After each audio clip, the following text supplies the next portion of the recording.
Hello students, how are you all? As you know, in this chapter we have covered almost all the topics. ठीक है, तो आज हम जा रहे हैं इस चैप्टर को ख़त्म करने और इस चैप्टर में जो हमारे कुछ टॉपिक बचे हैं वो ये हैं एपोमिक्सिस, ठीक है, dormancy and artificial hybridization. Okay, तो एक एक करके जो भी इसमें टॉपिक बचे हैं उन सबको आज हम क्या करते हैं, फिनिश करते हैं. तो हम सबसे पहले लेंगे किसको, डोरमेंसी को. डोरमेंसी डोरमेंसी क्या है? State of seed. सीड की वो स्टेट है even after providing all the optimum condition seed can not germinate. ठीक है, मीन्स ये है कि यदि आप किसी भी सीड को जर्मिनेट करने के लिए क्या चाहिए, उसको वाटर चाहिए, टेम्परेचर चाहिए. ठीक है, यदि आप उसको सारी ऑप्टिमम कंडीशन प्रोवाइड कर रहे हैं और सीड तब भी जर्मिनेट ना करे तो उसकी इस स्टेट को हम क्या बोलते हैं, डोरमेंसी बोलते हैं. ओके बच्चों, तो dormancy means the state of seed, the state of seed in which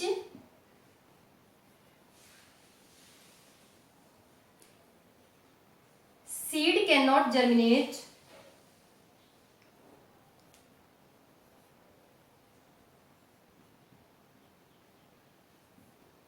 even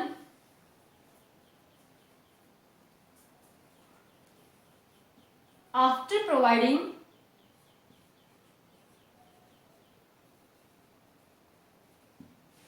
all optimum condition for germination. For germination. ठीक है, अब ये जो डोरमेंसी है इसके लिए काफी सारे रीजन होते हैं सीड के पास. ठीक है, कुछ ऐसे रीजन्स हैं जिनकी वजह से सीड जर्मिनेट नहीं करता है. तो वो रीजन्स क्या हो सकते हैं? या तो सीड का जो कॉट है, सीड कॉट, ठीक है, वो क्या है, इम्परमेबल.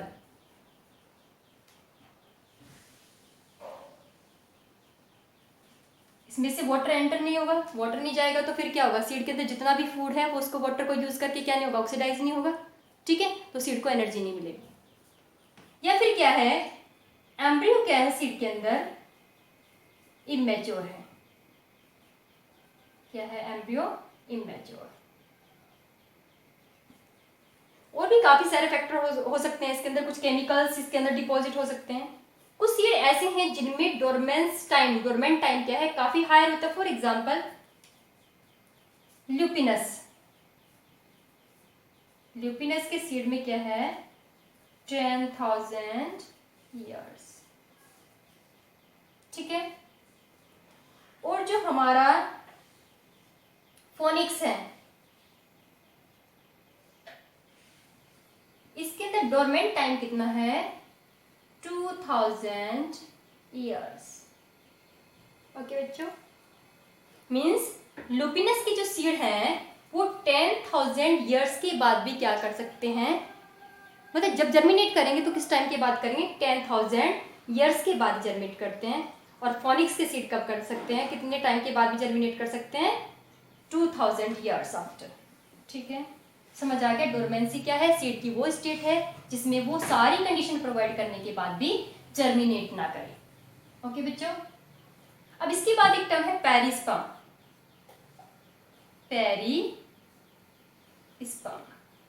पेरिस्पर्म मीन्स यदि किसी भी सीड में परसिस्टेंट क्या है, परसिस्टेंट न्यूसेलस है. मीन्स न्यूसेलस किसके अंदर भी प्रेजेंट है, सीड के अंदर भी यदि प्रेजेंट हो तो ऐसे इस कंडीशन को हम क्या बोलते हैं, पेरिस्पर्म. किस किस में है, ये ब्लैक पेपर में है,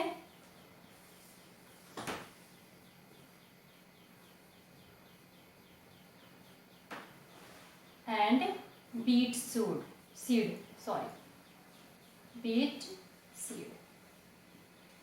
बीट रूट की जो सीड है उसमें भी क्या है, पेरिस्पर्म प्रेजेंट है. ठीक है, perisperm means remnant nucellus. In the seed is known as the perisperm. ठीक है, इसके बाद है हमारा एपोमिक्सिस। ओके बच्चों, क्या है apomixis?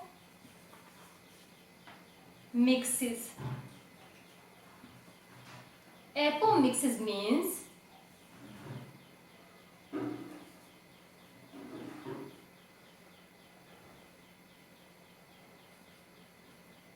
the type of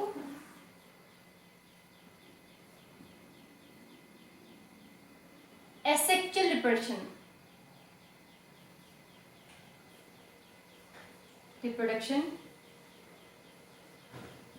which mimic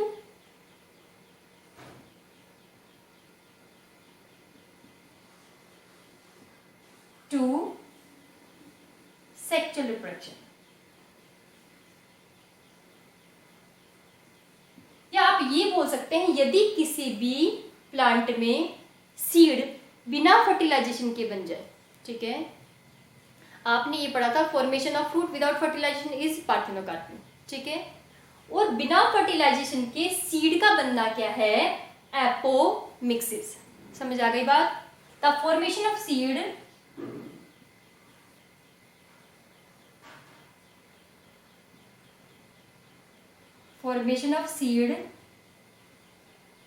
without fertilization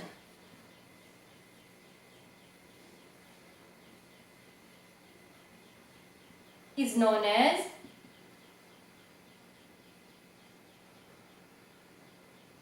apomixis.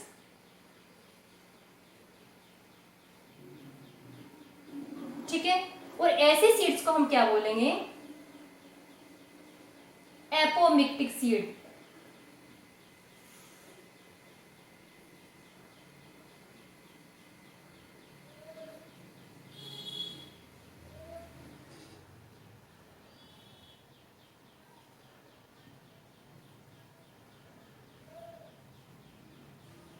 For example citrus and mango.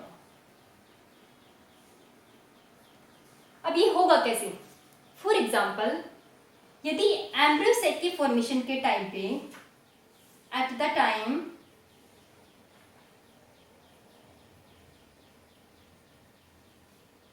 Embryo sac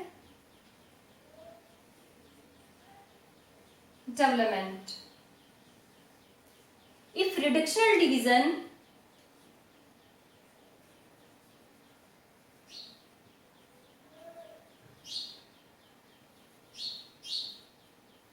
or meiosis do not takes place,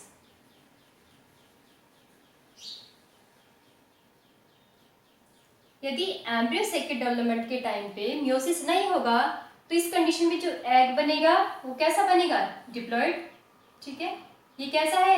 egg diploid. अब ये जो एग डिप्लॉइड है, ये बिना फर्टिलाइजेशन के यदि सीड का फॉर्मेशन कर लेगा तो उसे हम क्या बोलेंगे? एपोमिक्सिस। ठीक है, कई बार ऐसा होगा कि जो ये एम्ब्रियो सेक है इसके सराउंडिंग में क्या प्रेजेंट है? न्यूसेलस। ठीक है, कई बार न्यूसेलस की सेल्स भी क्या बनाती हैं? किसका फॉर्मेशन कर लेती हैं? एम्ब्रियोज का। ठीक है, तो जितने भी एपोमिक्टिक सीड हैं, ऐसे सीड जो बिना फर्टिलाइजेशन के बने हैं, तो उनमें मोर देन वन एम्ब्रियो क्या हो सकता है? प्रेजेंट हो सकता है। ठीक है, तो इस वाली कंडीशन को हम क्या बोलेंगे? Poly embryony. कहाँ से बनेंगी? कैसे कैसे बन सकता है एपोमिक्टिक सीड? या तो एग के फॉर्मेशन के टाइम पे रिडक्शनल डिवीजन ना हो। ठीक है, या फिर ये न्यूसेलस की सेल या फिर एम्ब्रियो सेक की और भी जो सेल्स हैं जिनमें रिडक्शनल डिवीजन नहीं हुआ है, वो किस में कन्वर्ट हो जाए? एम्ब्रियो में। ठीक है, वो वाली कंडीशन क्या होगी? Poly embryony. ठीक है, सीड का बनना विदाउट फर्टिलाइजेशन, एपोमिक्सिस। ठीक है, अब हमने कहा पॉली एम्ब्रियोनी का मतलब ये है, poly embryony means more than one embryo present inside a seed. ठीक है, क्या है? Poly embryony.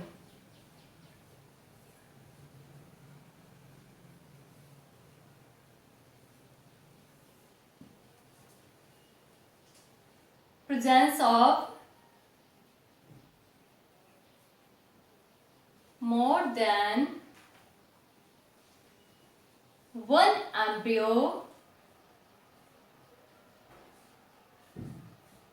in a seed. Okay, एक ही सीड में क्या है, एक से ज्यादा एम्ब्रियो प्रेजेंट है, उस वाली कंडीशन को हम क्या बोलेंगे, पॉलीएम्ब्रियोनिक. फॉर एग्जांपल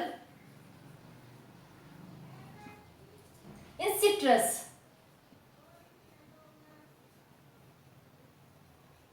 लेमन की जो सीड है उसमें क्या प्रेजेंट होते हैं, मोर देन वन एम्ब्रियो.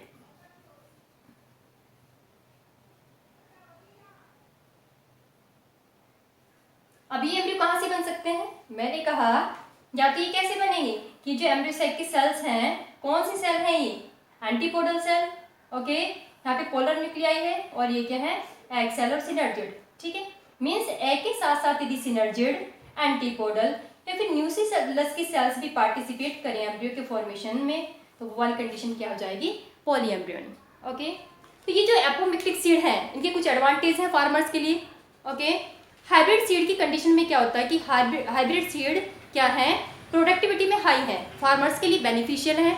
ठीक है, और यदि कोई भी फार्मर किसको कैसे सीड को ग्रो कर रहा है, हाइब्रिड सीड को ग्रो करता है, और वो सीड जब वो दूसरी जनरेशन में ग्रो करेगा तो वो जो करेक्टर हाइब्रिड में प्रेजेंट है वो क्या हो जाएंगे, सेग्रीगेट. कहने का मतलब ये है कि मोस्ट ऑफ द फार्मर्स क्या करते हैं, हाइब्रिड सीड को ग्रो करते हैं क्योंकि उनकी प्रोडक्शन क्या है, हाई होती है. ओके, लेकिन जब हाइब्रिड सीड को, हाइब्रिड प्लांट से जो सीड वो कलेक्ट करेगा, यदि वो नेक्स्ट जनरेशन में उन्हें ग्रो करेगा तो वो जो करेक्टर हाइब्रिड में प्रेजेंट थे वो क्या हो जाएंगे, सेग्रीगेट हो जाएंगे, सेपरेट हो जाएंगे. ठीक है, तो हर बार फार्मर को क्या करना पड़ता है, सीड को परचेज करना पड़ता है अपनी क्रॉप को ग्रो करने के लिए. ओके, तो यदि हम क्या करें, हम टेक्निकली इसको बना लें एपोमिक्टिक सीड को, तो ये प्रोसेस क्या होगी, फार्मर्स के लिए काफी बेनिफिशियल होगी. ठीक है, अब हमारा जो लास्ट टॉपिक है जो इस चैप्टर में बचता है वो क्या है, आर्टिफिशियल हाइब्रिडाइजेशन. क्या है बच्चों, आर्टिफिशियल हाइब्रिडाइजेशन.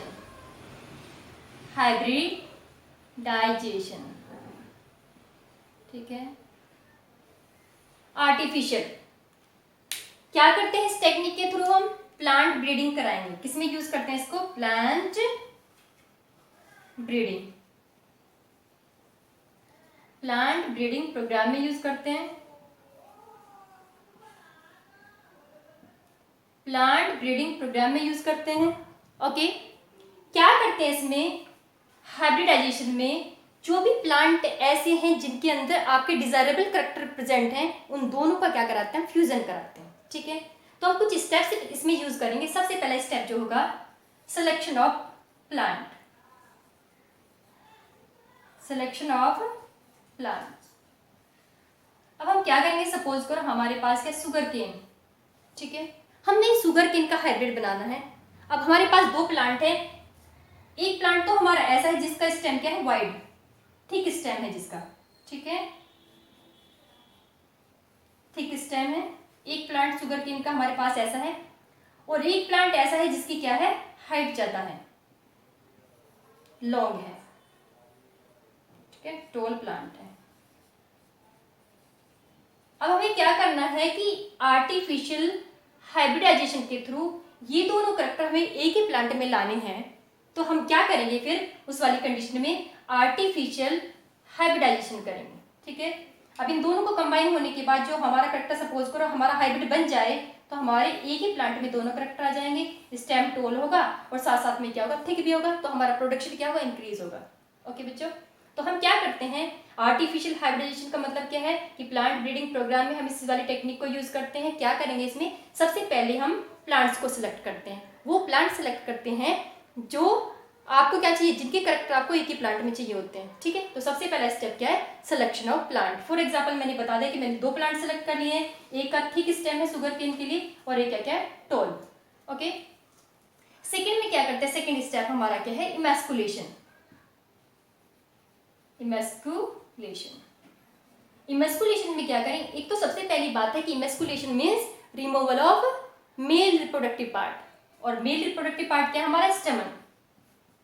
ठीक है, क्या है हमारा, स्टेमन. तो रिमूवल ऑफ स्टेमन,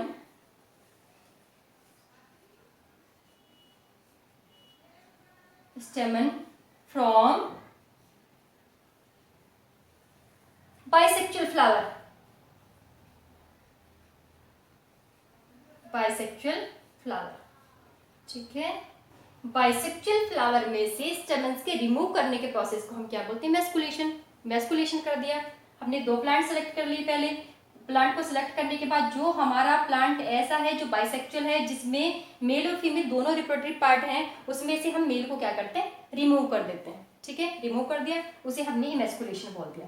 इमेस्कुलेशन करने के बाद हम उसमें क्या करते हैं? बैगिंग। उसमें ना बैग बांध देते हैं, ठीक है, बटर पेपर से, बटर पेपर वाला बैग, बटर पेपर, ठीक है। बैगिंग कर दी हमने। बैगिंग करने के बाद हम क्या करते हैं? जैसे ही हमारा इसका फीमेल रिप्रोडक्टिव पार्ट स्टेमन मैच्योर होगा, हम दूसरे प्लांट के पोलन ग्रेन्स को कलेक्ट करेंगे। क्या करेंगे? पोलन ग्रेन्स को कलेक्ट करेंगे, ओके। और कलेक्ट करने के बाद उन्हें डस्ट कर देंगे किसके ऊपर? इमेस्कुलेटेड फ्लावर में,